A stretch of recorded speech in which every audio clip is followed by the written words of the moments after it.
क्योंकि तकरीबन 1.5 साल के बाद हमारी पार्टी के राम और लक्ष्मण अरविंद केजरीवाल जी और मनीष सिसोदिया जी दोनों एक साथ इस सदन में बैठे हुए हैं, तो इस बात की सभी आम आदमी पार्टी के विधायकों को बहुत खुशी है।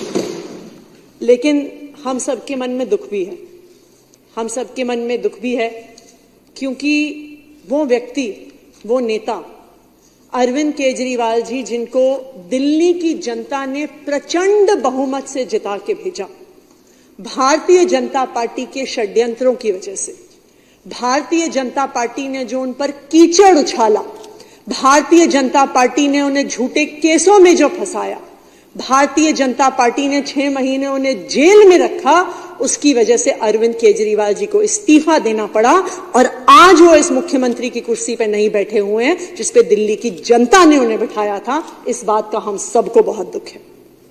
पिछले 2 साल से आम आदमी पार्टी को, अरविंद केजरीवाल जी को परेशान करने में भारतीय जनता पार्टी की और उनकी एजेंसीज ने कोई कसर नहीं छोड़ी। हमारे पार्टी के कोई ऐसे विधायक नहीं होंगे, कोई ऐसे नेता नहीं होंगे, कोई ऐसे मंत्री नहीं होंगे जिनके खिलाफ इनकी सीबीआई ने, ईडी ने, इनकम टैक्स ने, एसीबी ने केस नहीं किए होंगे। हमारे सब नेताओं के घरों पर रेड हो गई, उनके ऑफिस पर रेड हो गई, उनके पैतृक गांव पर रेड हो गई, मनीष जी के तो लॉकर पर रेड हो गई और मिला उनको क्या, एक झुंझुना।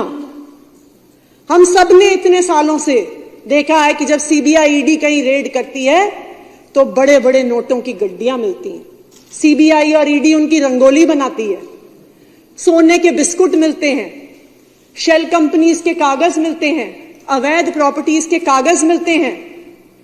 सैकड़ों और हजारों रेडों के बाद भी आम आदमी पार्टी के एक भी नेता से भ्रष्टाचार का 1 रुपया भी नहीं मिला भारतीय जनता पार्टी की एजेंसीज को। क्यों? क्योंकि आम आदमी पार्टी एक ईमानदार पार्टी है। आम आदमी पार्टी जनता के लोगों के लिए काम करने वाली पार्टी है। लेकिन फिर भी इन्होंने एक के बाद एक आम आदमी पार्टी के नेताओं को गिरफ्तार किया।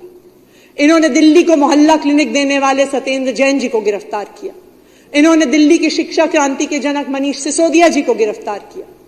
इन्होंने संजय सिंह जी, जो आम आदमी पार्टी के सांसद हैं, उन्हें गिरफ्तार किया।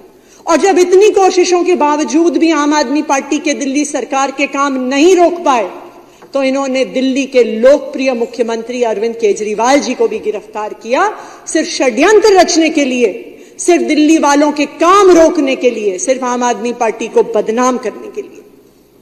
अध्यक्ष महोदय, अरविंद केजरीवाल जी को गिरफ्तार क्यों किया, इसे समझने के लिए हमें दिल्ली के लोकतंत्र का इतिहास समझना पड़ेगा और शायद देश का।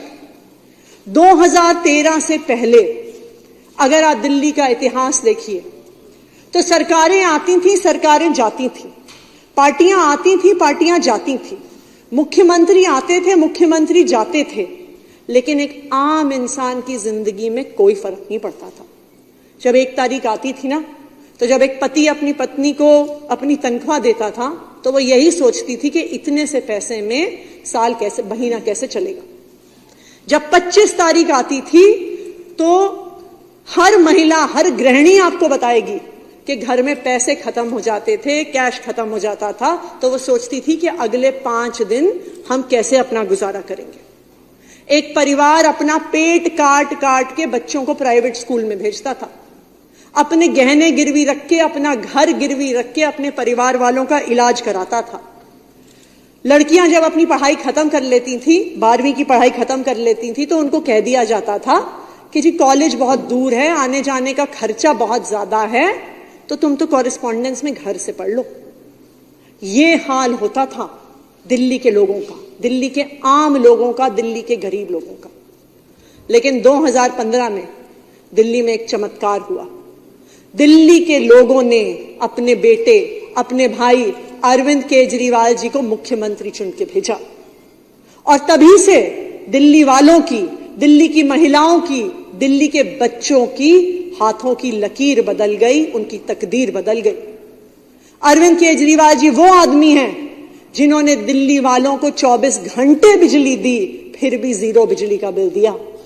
अरविंद केजरीवाल जी वो व्यक्ति हैं जिन्होंने गरीब बच्चों को वर्ल्ड क्लास शिक्षा दी, इंजीनियर बनने का मौका दिया, डॉक्टर बनने का मौका दिया, एंटरप्रेन्योर बनने का मौका दिया। ये हैं अरविंद केजरीवाल जी। ये वो व्यक्ति हैं जिन्होंने परिवारों को उस व्यथा से निकाला कि परिवार के एक सदस्य के इलाज के लिए हमें अपना घर गिरवी रखना पड़ता था। इन्होंने सब सरकारी अस्पतालों में वर्ल्ड क्लास इलाज दिया, मोहल्ला क्लिनिक में फ्री दवाइयां दी, लड़कियों को कॉलेज में पढ़ने का मौका दिया क्योंकि बस यात्रा फ्री कर दी, बुजुर्गों को फ्री तीर्थ यात्रा दी।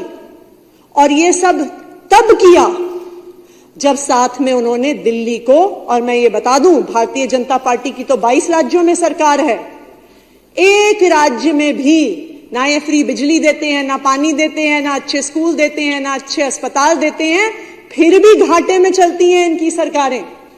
अरविंद केजरीवाल जी ने फ्री बिजली दी, पानी दिया, स्कूल दिए, अस्पताल दिए, मोहल्ला क्लिनिक दी, फ्री बस यात्रा दी, तीर्थ यात्रा दी, और फिर भी देश की इकलौती मुनाफे में चलने वाली सरकार दी। ये है अरविंद केजरीवाल जी की सरकार, ये है आम आदमी पार्टी की सरकार। क्यों कर पाए? क्योंकि अरविंद केजरीवाल कट्टर ईमानदार हैं। क्यों कर पाए? क्योंकि आईआईटी से पास आउट इंजीनियर हैं, पढ़े लिखे हैं, इनको काम करवाना आता है, इसलिए 10 साल में इतना बेहतर काम कर पाए। अब भारतीय जनता पार्टी की क्या समस्या थी? अपने तो किसी भी राज्य में वो काम करके नहीं दिखा सकते थे, अपने तो किसी भी नेता पे ईमानदारी का ठप्पा नहीं लगा सकते थे, कहीं अच्छे स्कूल नहीं दे सकते थे, कहीं अच्छे अस्पताल नहीं दे सकते थे। तो उन्होंने सोचा जी हम एक काम करते हैं, इस ईमानदारी से काम करने वाले नेता पर कीचड़ उछालते हैं। और तभी सीबीआई का केस किया, ईडी का केस किया, परेशान किया अरविंद केजरीवाल जी को, उनके सारे नेताओं को। क्यों? उनकी ईमानदारी पे कीचड़ उछालना चाहते थे, दिल्ली वालों के काम रोकना चाहते थे, और इसीलिए काम रोकने के लिए अरविंद केजरीवाल जी को जेल में डाल दिया। लेकिन अध्यक्ष महोदय, भारतीय जनता पार्टी को लगता है कि ये ईडी और सीबीआई और एसीबी, दिल्ली पुलिस में बहुत ताकत है। लेकिन मैं आपको बता दूं, आपकी ईडी और सीबीआई और दिल्ली पुलिस और से बहुत ज्यादा ताकत दिल्ली की माओं की दुआओं में है, दिल्ली की बहनों के आशीर्वाद में है, दिल्ली के बच्चों को प्यार में है। और उसी प्यार और उसी आशीर्वाद की वजह से अरविंद केजरीवाल जी बाहर आए हैं। अरविंद केजरीवाल जी चाहते तो इस्तीफा नहीं देते। सुप्रीम कोर्ट ने जितनी तीखी टिप्पणी इनकी सीबीआई और ईडी और सेंट्रल एजेंसीज पे करी, सुप्रीम कोर्ट ने तो उनके मुंह पे तमाचा मारा और कहा कि केंद्र सरकार की एजेंसियां पिंजरे में कैद एक तोते की तरह हैं। शायद कोई और नेता होता तो मुख्यमंत्री की कुर्सी पे बैठने से पहले 2 मिनट भी नहीं सोचता। लेकिन अरविंद केजरीवाल जी ने इस देश के इतिहास में ईमानदारी की और नैतिकता की मिसाल कायम करी है, और इस्तीफा देके दिल्ली के लोगों को कहा कि अगर आपको मेरी ईमानदारी पे भरोसा है, मैं तभी मुख्यमंत्री की कुर्सी पे बैठूंगा। मैं तो भारतीय जनता पार्टी से पूछना चाहती हूं, आपके किसी नेता में ऐसी हिम्मत है क्या?